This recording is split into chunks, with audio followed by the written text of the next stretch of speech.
I think Lindy's not coming off mic, so we'll leave that. I'm going to go into the meat of the conversation now. So today's conversation is around habits and the power of habits, and it's based on a book that is by Charles Duhigg. I have got the book later on the slides just so you can have a look. But I thought maybe to start the conversation, I was going to do a little bit of a poll with everybody here. And the question I want to ask is, which habits are helpful? So if you go at slido.com on your mobile and type in the code 372400, you should be able to type in your thoughts as to which habits are helpful. And I'm curious to see what you think are helpful habits.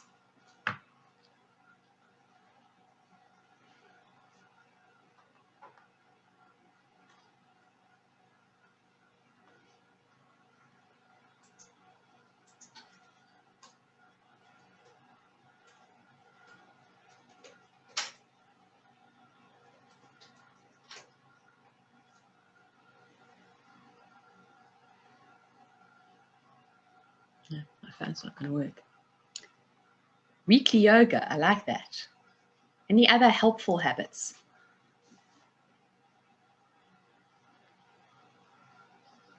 Meditation.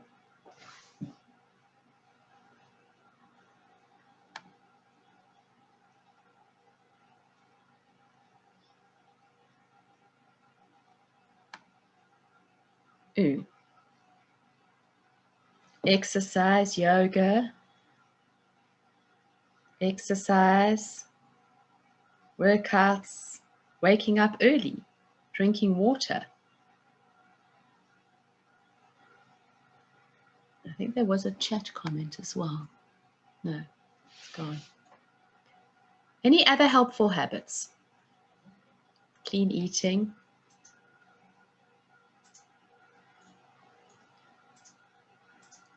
So, running, sleep, gratitude. Sorry, Shanti, what's the code again, please? I've just found the place. 372400.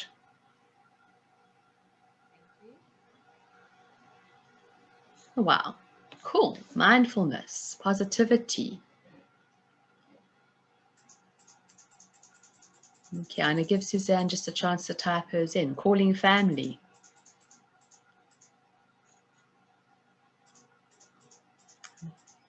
Dreaming. It's quite interesting to see all the different responses coming up. Music, smiling.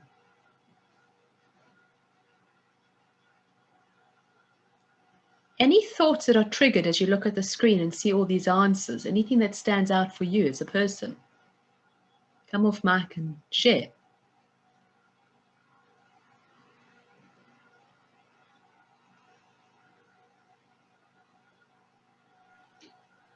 Any thoughts? I look at this, Chantal, I say, I want to do all of this. I want to do all of this. I want to do all of this. And what's interesting is how much time we put aside for stuff like this. Any other thoughts there? Selena, you've got a thought coming. I think the music is an interesting one. I feel like I spend so much time trying to create silence to get a space where I can get in the zone and get in and get the work done that I need to do, or silence so I can facilitate online. But I don't really listen to music much anymore, and I enjoy music. And so not really making space for that. And I think the other thing about the nature, I think that can really reconnect us as well, and sort of can be quite grounding. There's times when you get quite busy. And it ended up going for months and months without going for like a rainforest walk. And when I did take a half day out, you know, one weekend a while ago, I just found it's very cleansing. Yeah. Interesting. Yeah. Any other thoughts?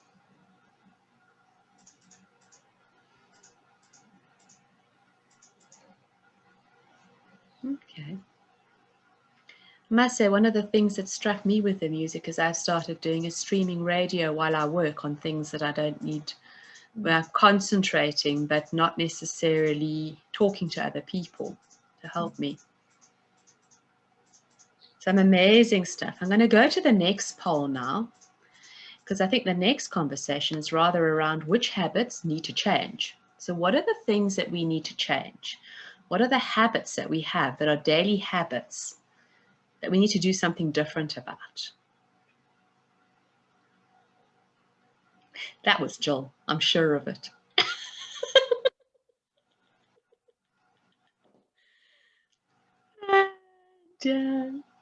Procrastination.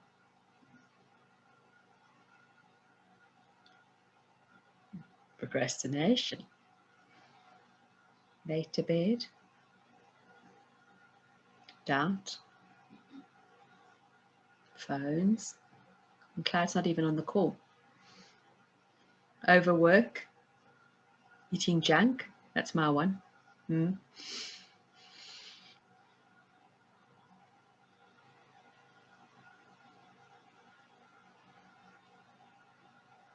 Looking at the mind.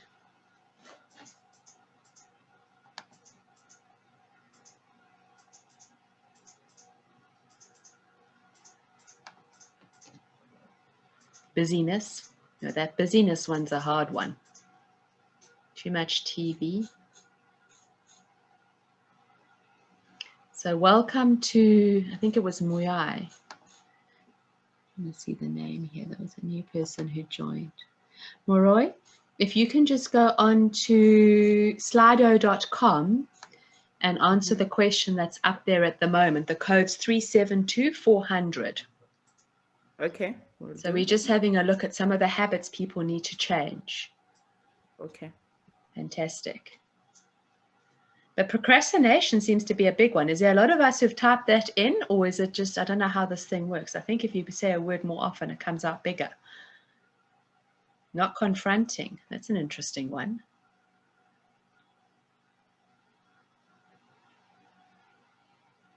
Okay. So as you look at the screen now, I'm curious to hear what other people think about the things that other people that have popped up on the screen. What do you think when you look at this list of habits that need to change? What goes through your mind?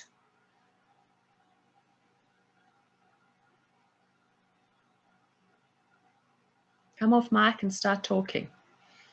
Otherwise, I'm going to start picking on people.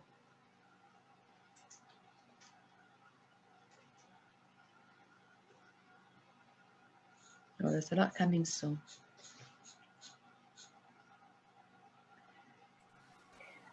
Chantal, it's Joey. I think for Yes. me, the procrastination stands out Quite big, very eh? evidently. But I think from a work perspective, in my line of work, there's not room for that. My environment of work is such that it is so ongoing, and it is going all the time. That if you even entertain procrastination in your daily space of work, it's something that can compound and ultimately lead to just a pure snowball effect, and it just doesn't work in our claim space. So I think because of applying that philosophy of dealing with it as it comes in and get it sorted out, it kind of spins over onto the personal life as well. So it's becomes a way of habit. It becomes a way of life not to procrastinate from a work perspective, and leads over onto your personal life.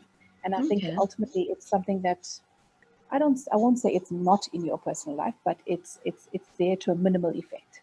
So I'm curious, Trey, I'm trying to think about imagining what a claims person would be doing. And I suspect the type of work you're doing has got processing deadlines where you measured against how fast each claim is actioned, as it were. Yes, that's right. So therefore it drives you to not procrastinate. It's not work where you have a long period of time where you kind of do bits and pieces. Yes, 100%. 100%. That's quite interesting. So you've got to be on the ball. Yeah. Now I get you, because I've started working for a client support team, and it's a mindset change for me, that. Yeah. Okay. Yeah. All righty. Any other thoughts that pop to mind as you look at the screen?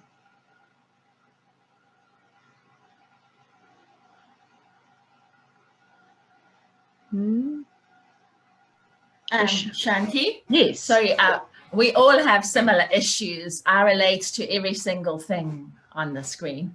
Yeah, it's quite true, hey? comforting. Yeah. It's a little bit comforting and reassuring, but it's also a little daunting that no one else is getting it right either. Yeah, interesting. Any other thoughts that pop to mind? I'm having a look who's here. Hi, Shanti. Yes, Lindy. This is Linda.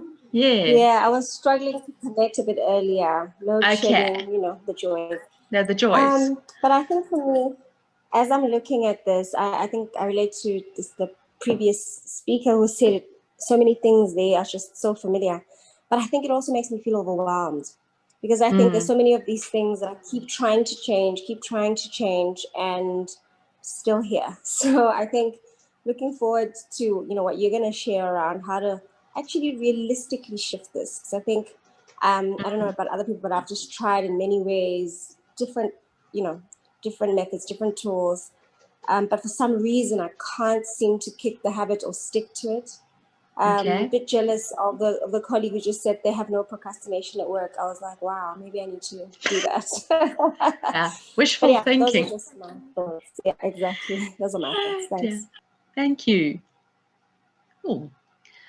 I'm going to go into the habit loop now and talk a little bit about that, and then we can think about it a bit more. So The Power of Habit is the book where the material all comes from. So I have recorded this. You can go in and I can happily send you a photograph of it after as well if you write your email in the link. So you've got the name.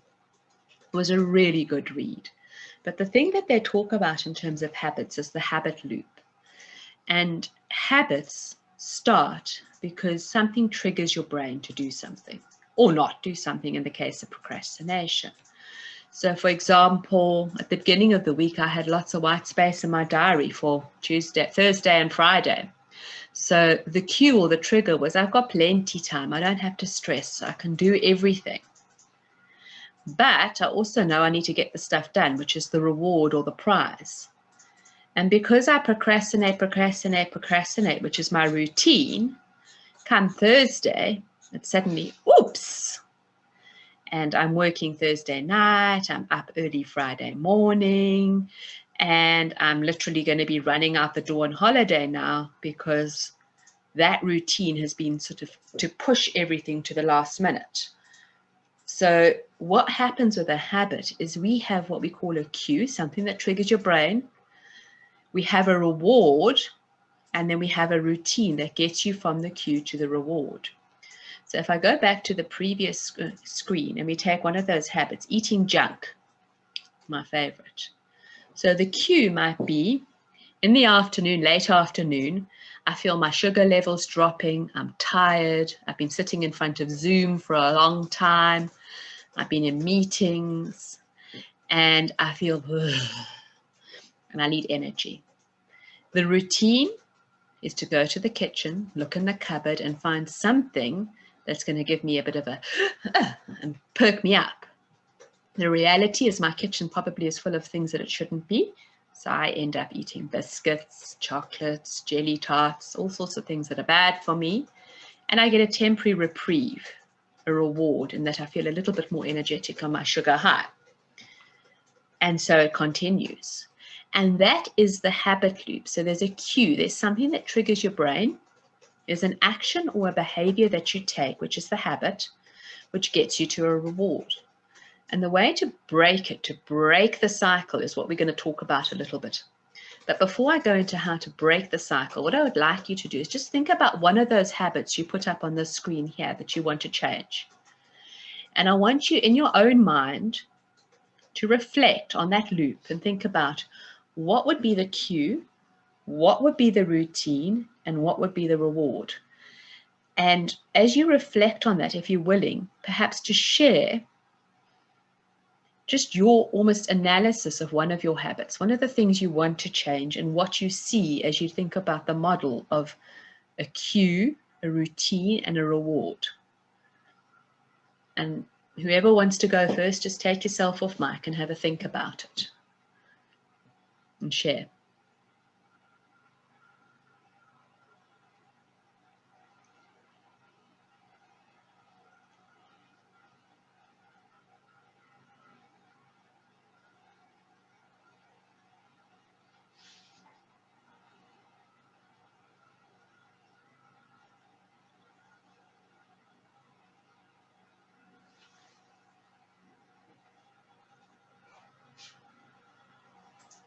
Think of those habits that you want to change. Yeah, someone come off.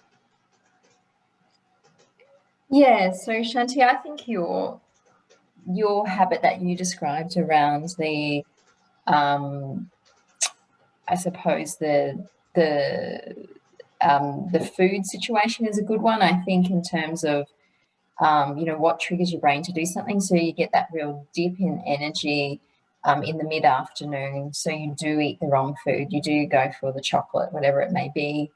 So you go for that. You get this short-term prize of a peak in energy. You know, you kind of get through the afternoon. But then you essentially, I suppose, you know, it's not a healthy habit, and also you kind of push through, and then you end up working on adrenaline. And then, you know, when it comes to bedtime where you should be doing it, you kind of then get your second wind. And so you do get into a bit of a spiral there. So I think your one around the stress eating is quite a good one. And I think it's probably quite pertinent at the moment too, when you've got a lot of people who are a lot closer to their fridges, who are doing a lot more work virtually at the moment. So yeah, that is a good one. Any other thoughts on that?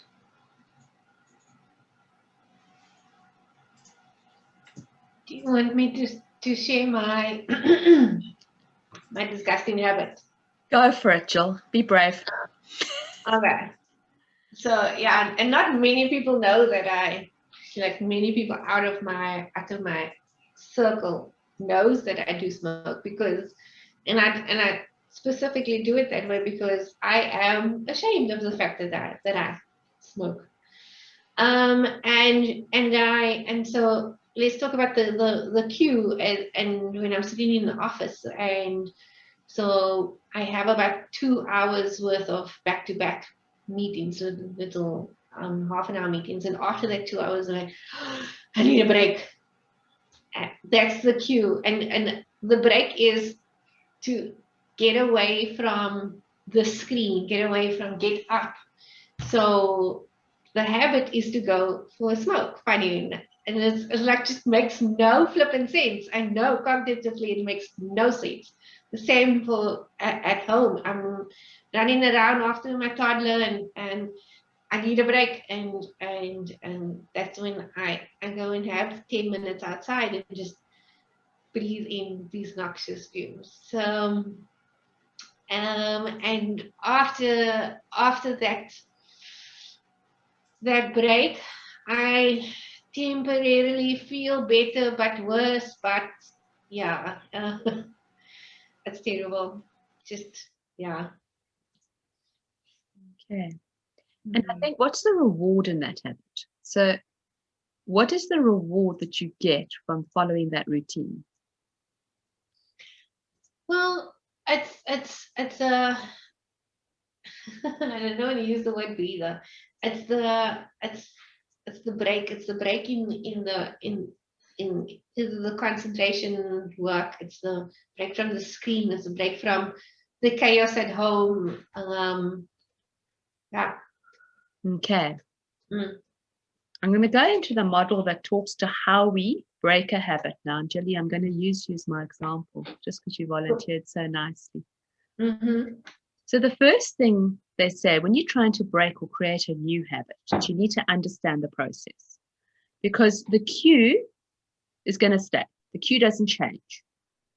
And the reward you're looking for is going to stay. That has to stay the same. So the only place you can make a change is over here in the routine, because your cue is going to be there. It's always going to be there. Late afternoon meetings, back-to-back meetings, unless you change your job. And the reward of having a little bit more energy or having that breather or break from the screen is always going to be there. The challenge is, what do we do to get to the reward? And that's what The Power of Habit is such a fantastic book about. So those of you who like reading, please go read it. And what stood out for me was a really good example that they had there. It was a Starbucks example. So there was a young guy, brand new waiter. He was a very reactive individual. So if someone came to him with a complaint, the cue was angry customer. And his routine was he would tell the angry customer what he thought.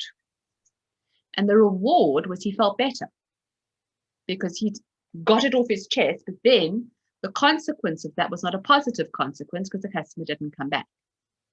So how do you change that so that you feel better, you feel good, you've done it in a way that makes sense, but the cue won't change, that angry customer.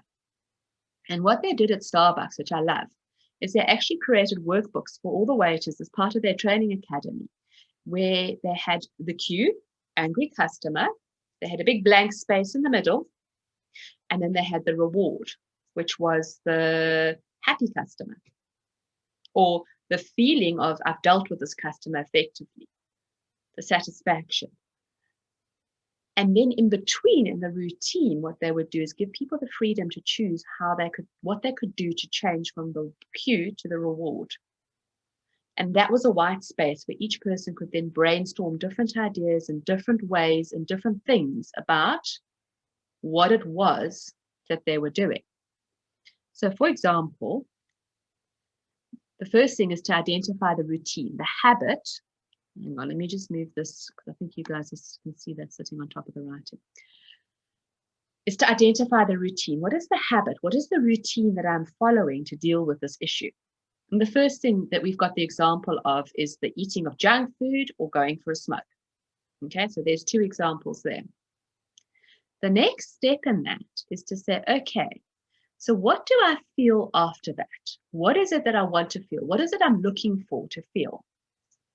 And you experiment with different rewards. So is it a break? Is it that sense of, okay, I've had a break, I'm ready to go back to work? Is it just the conversation you have in the smoking area?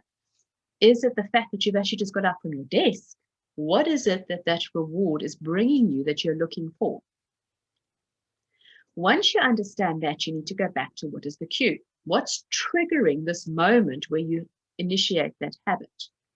So that's where you go back and say, okay, so what triggers it? And in my case, it's exactly like Jill. 2 hours of back-on-back meetings. Jill goes for a smoke. I go to the cupboard. We both do bad stuff. But now what we need to do is we need to say, what's the plan? What can I do differently that will give me the same effect, but in a positive way? So that's where the question comes. What can I do differently that will have the same effect, but in a different way? So some of the examples that I've been trying out, because I have been trying this and I need to do some more of this, so I'm going to use myself as the guinea pig, is things like between meetings, going for a walk. Literally, it's not a long walk, it's to the end of my road and back, just to get a fresh air. The other one is taking some of my calls outside on my cell phone and dialing in from my cell phone if I don't need to have a screen in the meeting, so that I am moving around and I'm not just sitting at my desk. The third one is I literally give myself 10 minutes, allow with my eyes closed and practice some of that meditation stuff we had in the first slide, and then go back to the office. So those are some of the things that I've identified in terms of my very bad habit of eating junk. The last one I do need to try is putting less junk in the cupboard and more healthy food in the fridge, but we'll get there. But those are some of the things that you can do. And the idea of this is really to experiment, to play, to see what it is that's going to help us to get there. So what I thought maybe we could do is if I go back up to the habit there, and we've got one of procrastination, that's quite common, with the exception of Dre, he's a superhero in terms of habit.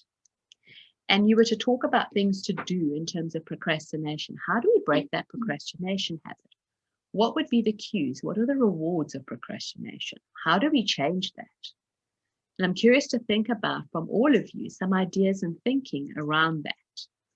So if you are a guilty person when it comes to the word procrastination, What are some of the things in terms of the routine that you want to share? So let's start with the routine and think about some of the things that cause us to procrastinate. Or what are the things we do when we're procrastinating, I should say? How do we procrastinate? So Chantal, maybe I could just add a comment here with regards to the procrastination. And like I said, it's specifically related to the nature of business that I'm in and the work that we do. Can you hear me? Yeah, okay. I can hear you now. So, perfect. Okay, so one of the things that, just to give a bit of context insofar as the aspect of procrastination, in my space, it's because the nature of our work is so ongoing. One of the things that I do daily is having a structure to my day. And it's not, you cannot always keep the structure, but and it's difficult to do that. But you have a guideline that you work with, and that is something that you've got to stick to. And the other thing that helps me in my space is the discipline. So okay, so if you've accepted meeting requests, you need to ensure that you show up, you contribute, you add value. My view is, if you're not going to add value to something, then don't participate. So that's something that I keep myself very strict on. Then the other thing is to have almost a diary system of working. With everything, things can go off the rails every now and again. But I think if you have a guideline or a framework according to which you have to work, that helps to minimize or eliminate the procrastination. And I think in my space, I think that works well for me, and it doesn't allow me too much of that flexibility to procrastinate because of the nature of business and the kind of structured work that we do. No, that's awesome. Okay. Thanks, Dre. Oopsie. I'm trying to get to the chat. It's not letting me get there. So what Dre shared with us is some of the plans and ideas for how you can beat procrastination. But for those guilty of procrastination, I'm curious to hear, what does procrastination look like? What does it look like in your lives? Because that's the first step, is to understand the routine.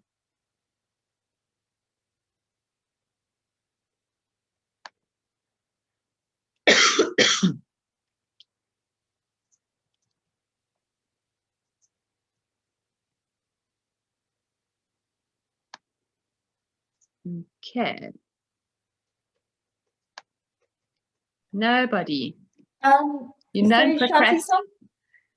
Yes. Sometimes procrastination for me can sometimes look very busy. So you can procrastinate on a particular task that maybe you don't want to do or that you don't want to address by throwing yourself into the depths of other tasks and becoming very busy. And so you almost justify it to yourself. 100%. So what happens is procrastination can look a bit like that. No, I like that. I do the same. So I procrastinate by prioritizing the things I like first versus the things I'm not so keen on. So it's the wrong priorities. Yeah. You fill the space. And sometimes you fill the space with maybe even stuff you don't particularly like doing, but that stuff that's maybe in some ways easier to address. Aha. So it's also doing the easier stuff first versus the harder stuff. Yeah. Cool. I like that. Anyone want to add to that?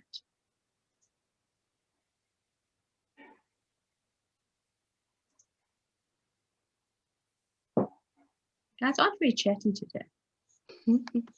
Yeah, I would agree. I think it's often we fill that space and we can make ourselves feel that we're moving the task forward. Perhaps we're even doing stuff around the task, sort of skirting fluff. Yeah. And somehow persuade ourselves that we're progressing, and actually we're not getting to the meat of it at all.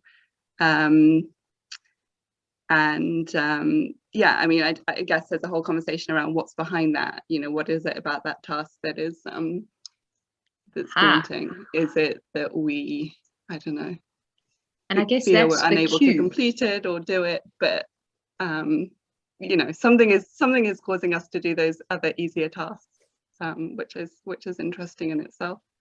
So that's a very good observation, Laura, because I think that's the cue.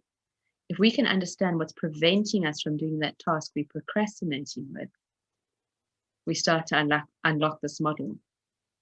So if you think about the things you procrastinate with, what is it that causes you to procrastinate? What are the tasks that we avoid, the ones we put off? What's the underlying theme around those?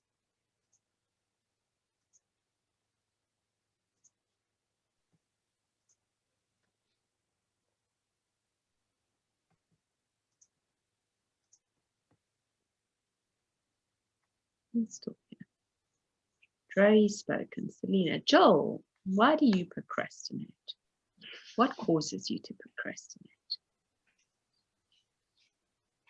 Yeah, I'm actually procrastinating on a task assigned to me about a week ago, and I haven't tackled it yet. And if I think about why I haven't started thinking about it, is because I don't have a clear idea of what I need to do. Aha. And what the outcome looks like or needs to look like. That's so interesting. yeah, and so instead of okay, going back and saying, I don't fully understand what it is that you need from me, can you please explain more? Sit and avoid and look busy at the other tasks that I know I'm good at and I know I can push out, and I'm fully confident in those tasks, and avoid the ones that my confidence is not so lekker at. That's and interesting. In fact, my manager's busy walking in now, and you hear me say that. Yeah. So I think what's interesting there is that what Jill said is we tend to put off the things that are difficult, the unknown, things that impact our self-confidence. Are there any other triggers or cues for procrastination?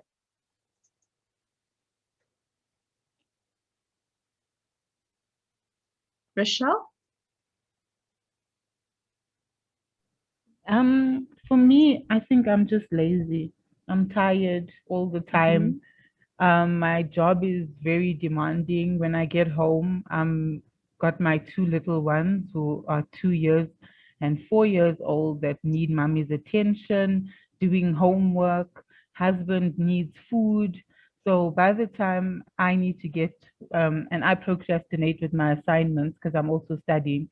By the time I get to like 8, 9 o'clock, I'm totally exhausted and I just leave it until maybe tomorrow. So your cue is probably overwork, too many things on the go, and exhaustion. Exactly. Interesting. Landire's hands up. Yeah, I think I've been also trying to think about, just for myself, what causes me to procrastinate on certain tasks. And I've found that there's certain tasks that just make me feel anxious, but I'm not sure what it's about. It's not even about I don't know or I can't. It just becomes an anxiety that makes me feel paralyzed. And to do the task, I have to walk myself slowly and to be like, okay, I know what I have to do. I've got to do it. So I think I'm just sharing that. I think that I'm not quite sure yet, particularly when it comes to work, certain tasks at work. But what is it that causes anxiety to the point where, I feel like I can't even move on something that I know what to do and I've done before, and, I'm quite clear what has to be done. Yeah. And I think part of it is I work in an organization that has we have a few people, lot of work. We've lost a lot of people in a very short space of time. So I hold lots and lots of different portfolios. So I don't know if that could be part of it as well, where it just feels like it's a lot and I don't know where to start, even though I do know where to start. So yeah, that's my 2 cents. I'm loving this conversation because what's happening is, although we have similar habits, so the routine is the same, For many of us, the cue is different. The reason we do it is different. Some of us, it's fear, self-confidence, anxiety. Some of us, it's just that we've got too much on the go. Some of us, it's exhaustion. All of us are different. And just by spending time reflecting on what's causing you to do the habit, I'm suspecting you've already come up with a few ideas for the plan. So what are some of the things that you can be doing in the plan to overcome these? Because that would be quite interesting to hear. So has anyone through this conversation gone, oh, maybe if I just did this, I would get a little bit better?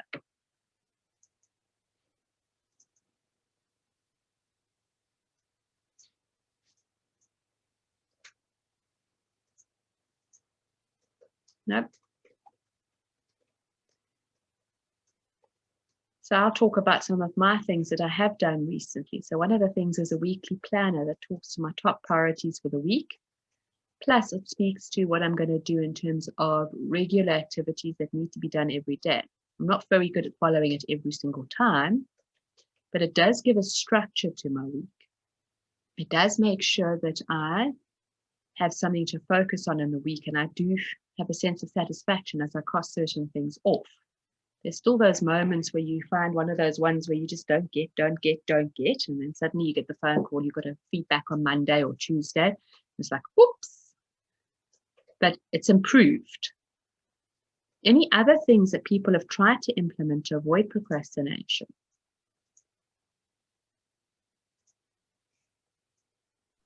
So with me, Mm-hmm. I feel like my eating habits affect my energy levels. Okay. So, so when I was on a diet last year, and I was not eating any carbs or sugar. And then I had so much more energy. My mind was so much clearer. I was exercising every morning, and yes, until December came, and I had I lost 2 of my grannies to COVID, and I jumped off the wagon, and now I don't know how to get back. So yeah, it's dealing with also emotional and what, and you still have that same load. So yeah. So what I'm hearing here is the cue is more than just the load. It's also about the emotional stuff you're dealing with at home. Yeah, now it's added on from, but I do feel if I do have my my eating habits are, you know, I'm cutting out carbs, I'm cutting out sugar, I've got a lot more energy. But yeah, just with now with the added grief, it's taken me a bit longer to get back there to where I was. Thank you for sharing that. I quite like that because that's one of the things I should be doing, is the cut the carbs and the sugar. Any other ideas? I'm going to take one more idea before we wrap up. Nope. Okay. So I think the purpose of today was really just to introduce the concepts and the constructs. You've got the model, and I will be sharing this via YouTube so you guys can have a copy. But I think what is important is the more we spend time thinking about and exploring our habits, the more chance we have of changing them, the ones that we want to change. What I would like just to test with everybody, I was hoping for a bigger test market, but one of the things we are looking at is that the Australians who dial into this call on a Friday, it's 6 o'clock in the evening on a Friday night, which is not very conducive to having networking events. That's family time. So what I would love for you guys to do, if possible, is just go back into Slido and let me know which is your preferred option in terms of a meeting time. It's once a month in the 3rd week of the month. And I've brought it back by an hour because the UK has now gone into time saving. So Laura, you can get it won't be as early if we do it at 9 o'clock South African time. But I'm really trying to make sure we get a time that suits everybody in the world as opposed to just a few of us. Okay, so I've got some for 100% for Fridays. I'm hoping we can have a few for Thursdays. I just opened up. Sorry. Shanti, I just wanted to check. I was on mute. You know, you talk about family time. My daughter was throwing a tantrum downstairs, so that was like almost on cue because the dog has chewed her favorite toy, doll's arm and legs off because the dog's a puppy and obviously teething. So the options being Thursday 9 a.m. or Friday 9 a.m. And so is that Cape Town time? That's Cape Town time. So is that correct? Yes. So I'm trying. Yeah, no, I'm just trying to see if everyone's happy with moving it to a Thursday. But so far, I've got a unanimous Friday because I've got quite a few Australians that come onto the call quite regularly. We've got 3 for Fridays. There we go. All righty. Yeah, I probably prefer the Thursday, but even the Friday 9 a.m. is that an hour earlier? Yeah, it's an hour earlier because the UK is now going into daylight saving and all of that, so we can move it because before it was very early. Yeah. Yeah, I've kind of ruled the Americans off the list. Oh, okay, we've got a 50-50 now. Okay, who's going to be the deciding one? One person hasn't voted. I'll be the deciding one. Okay. In that case, I am going to move it back to Thursday because I think it will work better from the point of view. I've got quite a few Australians who can't dial in on a Friday. And it would be nice to have a global voice as opposed to just a South African voice. For those of you who aren't aware, in South Africa, we do have what's known as load shedding, hence why I think there's a very small turnout today. Next month, I've got a guest speaker, Anne du Plessis. She was going to be on the call, but she's got no power as well. And she's going to be chatting to you guys about cyber safety online. So I don't know if any of you saw my post about 6 months ago about LinkedIn versus Tinder and all those lovely individuals that start spamming you on LinkedIn and talking to you and asking you for all sorts of wonderful questions about your life and how beautiful your smile is. But the reality is the world out there is a nasty place. And Anne is an expert in the topic. She also does an online safety, self-defense course, which she will talk to you a little bit about at the end. So next month, I thought we'd do something completely different and get Anne to talk to you guys about cyber safety online. So I hope this is a topic everyone would be interested in. It'll be the third Thursday of the month based on the voting that just took place. I will update everybody with that information. For those of you who are new, if you can just type your email address into the chat so I've got it, if you don't already have the meeting request in your diary. And then just a reminder that if any of you are looking for coaching, business coaching, EQ coaching, career coaching, and CV writing, those are some of the services that I do offer. So those are things that you can chat to me about. And I'm more than happy to help you with those. So, yeah. I think that's really good, Shanti. I think that'll be quite an interesting one. And I know you raised this before on LinkedIn. You do get a few creepers coming through on your LinkedIn sometimes. And it's an interesting one because you want to attract a whole heap of people from different businesses, you know, from a sales point of view when you've got a products-based consulting sort of background. And just knowing to sort of how to respectfully address some of the creepers. Yeah, no, definitely. And Anne's very good at it. So that's why I've asked her to do it. Awesome. Thank you. Awesome.